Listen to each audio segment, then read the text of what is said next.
하하. 리설주 옆에 김여정?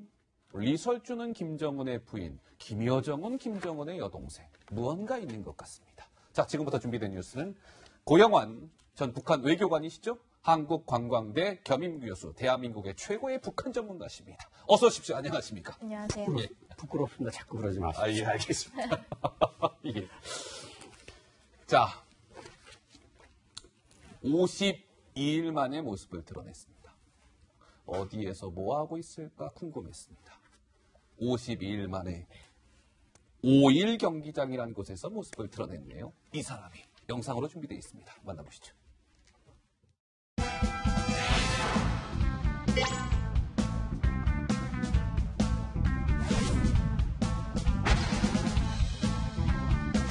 김여정 동지, 이영식 동지, 전성월 동지를 비롯한 당과 정부의 관계들과 평양 시민들이 공연을 관람했습니다.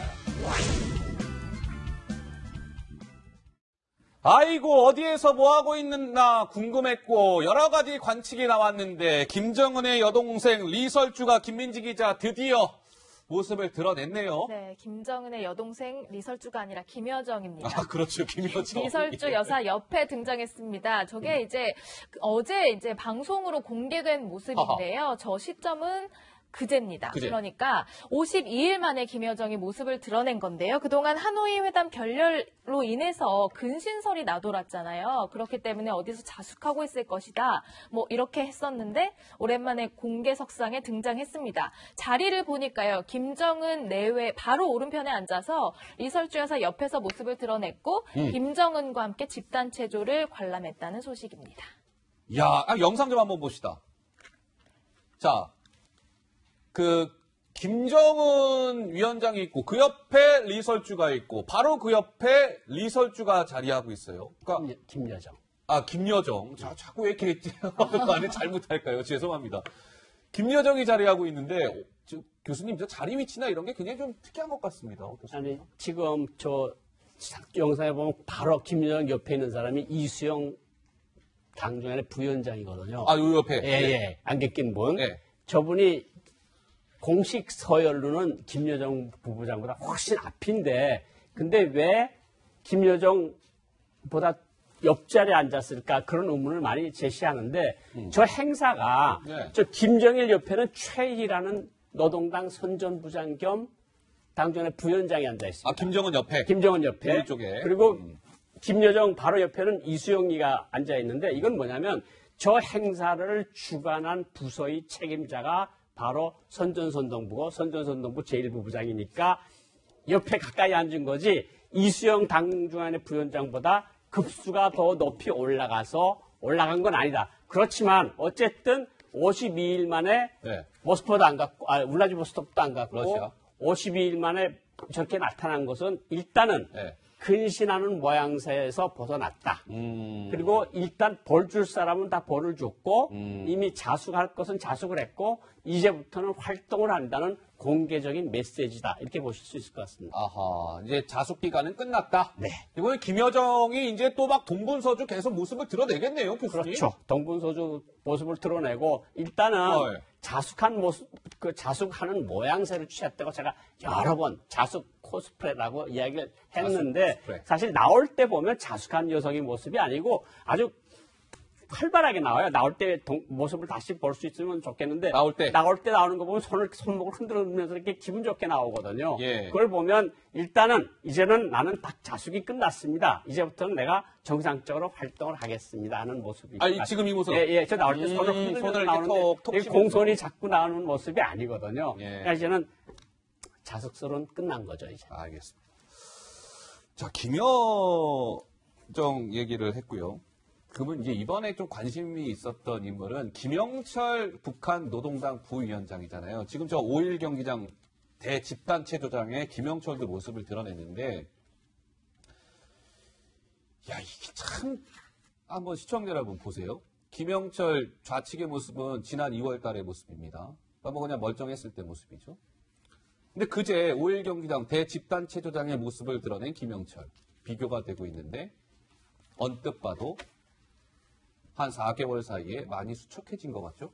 결국은 그 예술소조 공연 군인 예술소조 공연을 김정은이가 봤거든요. 예. 그때 김영철이가 처음으로 나타났는데 김영철이가 공식 석상에 나타났을 때 그 앉아있는 위치도 당중안의 부위원장들 훨씬 뒤에 제일 옆자리에 앉아 있었거든요. 네. 예. 그리고 이제 저 사진도 보면 확실히 헬스에서 나왔거든요. 아유, 헬스케졌어요. 그런데 많은 분들이 처벌받았다는 게 사실이 아니라는 말씀을 하고 계시는데 예. 저는 기본적으로 뭘 말씀드리고 싶은가 하면 혁명화라고 하는 게 1개월짜리도 있고 2개월짜리도 있고 3개월짜리도 있어요. 아, 강석주 제1부상이 제가 외교부에 있을 때도 결국은 1개월 동안 보고 하나 잘못했다고 탄광 가서 탄광 노동자처럼 일하다가 왔거든요. 그러니까 김영철 부위원장도 실질적으로 처벌을 받았고 언제 혁명화를 과정을 거쳤고 그 과정을 거쳐서 얼굴이 헬스해진 게 틀림없어 보이고 아, 그래요? 일단은 어허. 당일 통일전선사업부가 이번에 하노이 노딜로 끝난 책임 때문에 예. 거의 쑥대밭이 됐다.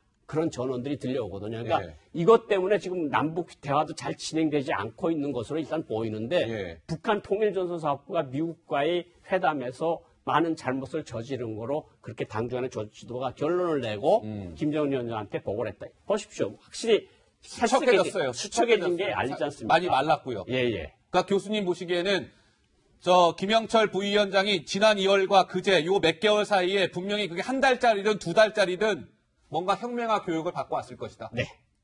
아하. 혁명화 훈련을 받고 왔다. 따라서 저렇게 수척해진 것이다. 네. 근데요, 교수님. 이런 얘기도 있더라고요. CNN 보도인데 CNN은 이렇게 보도했더군요. 김영철은 오케이 좋다. 권력이 거의 뺏긴 상태는 맞아. 그런데 강제 노역이 아니라 집무실에서 그냥 자아 비판문을 쓰고 있다. 또 이렇게 보도했거든요. 근데 저걸 보면 자아 비판문이라고 하는 것은 어떤 북한에서 살았던 사람을 인용해서 한 거. 자아 비판문이라는 게 미국 사람들은 잘 모르는 이야기거든요. 근데 자아 비판문 쓰는 거는 어떤 때인가 하면 당중안의 조직 지도부 검열을 받을 때 자아 비판문을 쓰는 거고 실질적으로 자아 비판문이 검열이 다 끝나고 그러면 1개월짜리 혁명화를 합니다. 예. 원수님께서 이렇게 결재를 하셨습니다. 하면 나가는 거거든요. 그러니까 저건 전 단계 이야기인 것 같고 저 절차를 거쳐서 결국은 혁명화를 혁명하고 갔다 30일이든 40일이든 갔다 와서 저렇게 헬스게지고 결국은 자리도 많이 밀려나서 밀려났고. 옆자리에 제일 옆자리에 가서 앉았다 이렇게 볼 수 있을 것 같습니다. 그렇군요. 왜 시청자 여러분 김혁철이라고 북한 국무위원회 대미 특별대표 김혁철이라는 이름을 많이 들어보셨을 겁니다.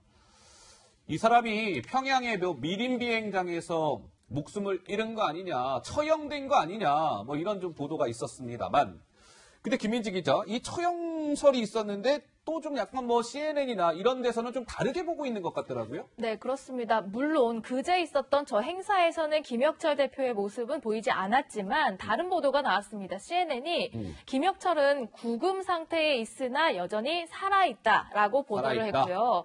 북미 정상회담 실패된 것에 대해 관련해서 조사를 받고 있고 그렇지만 아직 결정되지는 않았지만 이후에 좀 중형을 받을 가능성이 있다. 이렇게 보도를 했습니다. 그때 저희도 사실 저 김혁철의 처형설을 전해드리면서 이거는 우리가 단언할 수 없다. 이건 하나의 그냥 어느 보도다. 뭐 이런 말씀을 드렸던 것 같은데 당시에 저도 기억을 해요. 고 교수님께서도 김혁철의 처형설은 우리가 신중하게 지켜봐야 될 필요가 있다. 처형되지 않았을 가능성이 분명히 있다라는 말씀을 하신 걸로 저는 기억을 하는데요. 역시 처형되진 않았고 지금 구금돼서 조사를 받고 있다. 뭐 이런 얘기인 것 같은데. 뭐 실질적으로 뭐 구금돼서 조사를 받는다는 것도 맞을 수가 있는데 기본적으로 노동신문이 5월 30일 날 반혁명 분자들에게 준엄한 철퇴를 내려야 된다. 이렇게 한 거 보면 일단 어떤 조치는 취해졌거든요. 아하. 그러니까 조치 취해진 것이 지금 저도 계속 이야기를 하는데 외무성 간부 3명은 틀림없이 베트남 주재대사관 경제참사관 이등석이관 북한 외무성 동남아국 베트남 담당자 플러스 스페인 대사관에 있던 외교관 혹은 김혁철이다. 근데 제가 3명은 제가 이름까지도 알 수가 아는 사람 이름이 나와 있는데 김혁철에 대한 이야기는 조금씩 달라요. 달라요. 그러니까 이 첩보는 이렇게 들리고 이 정보는 이렇게 들리고 혁명화 같다. 수용소 같다.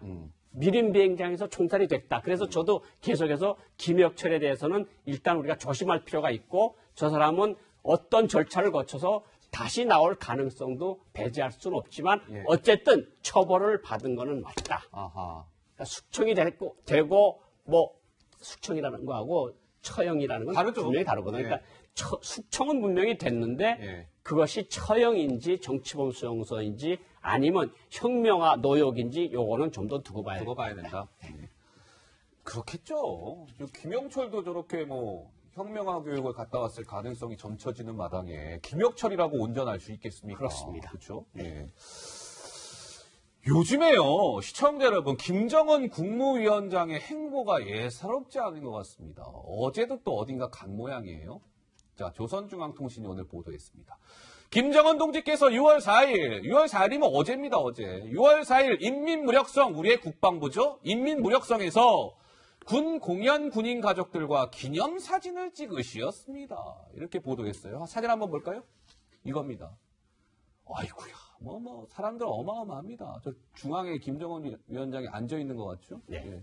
저기 그 김영철이가 나와서 공연 볼 때 2일날 3일날 연속으로 2번 공연을 봤어요. 저기 뭐냐면 군 장교들의 부인들이 자체로 예술 연습을 해서 춤과 노래를 부르는데 김정은 위원장이 그걸 보았다는 거거든요. 네. 거기서 우승한 단체들과 같이 사진을 찍었는데 예. 김영철이가 왜 이상하다고 보는가 하면 저기서 어제 바로 찍었다고 나왔는데 어제 찍었다는 거예요. 저 공연 사진을 찍은 데는 군인들밖에 안 나와 있어요. 밑에 인민무력상, 총정치국장, 총참모장만 나와 있는데 예. 김영철이가 왜 저런 공연장에 가서 구경을 했을까? 그걸 보면 김영철이가 처벌되지 않고 정상적으로 근무하고 있다고 하는 것을 보여주기 위해서 김영철을 비롯한 여러 명의 당정안의 부위원장들을 군인 소조 공연에 참가시킨 것이 아니냐. 그런데 제가 여기서 말씀드리고 싶은 건 뭐냐면 예. 북한의 정찰 총국이라는데 정찰총국. 적군 심리 와해 공작국이라는 부서가 있습니다. 일단 적공국이라고 하는데 예. 이것은 한국의 심리전을 해서 한국을 와해시키는 역할을 하는데 예. 여기서 어떤 걸 하는가 하면 예를 들어서 한국에서 어떤 사람이 처형됐다. 어떤 사람이 죽었다. 뭐 혁명화를 갔다 그러면 그 사람을 며칠 아니면 한두 달 후에 싹 등장을 시켜요. 아. 그래서 어떤 사진에 노출을 시키면 봐라. 당신의 언론기관 다 엉터리 아니냐. 아하. 그런 것을 보도한 국정은 엉터리 아니냐. 엉터리 아니냐. 그런 것을 놔둔 정부가 엉터리 아니냐. 이걸 결국은 대남 심리전을 해서 주민들로부터 정부를 유리시키고 언론을 믿지 못하는 기관으로 만들어 놓음으로써 네. 한국 정부에 대한 어떤 불신을 조성하는 활동을 하거든요. 예. 그냥 그거는 우리가 여러 보도들을 볼 때 저런 것들을 감안해서 볼 필요가 있다. 알겠습니다. 자.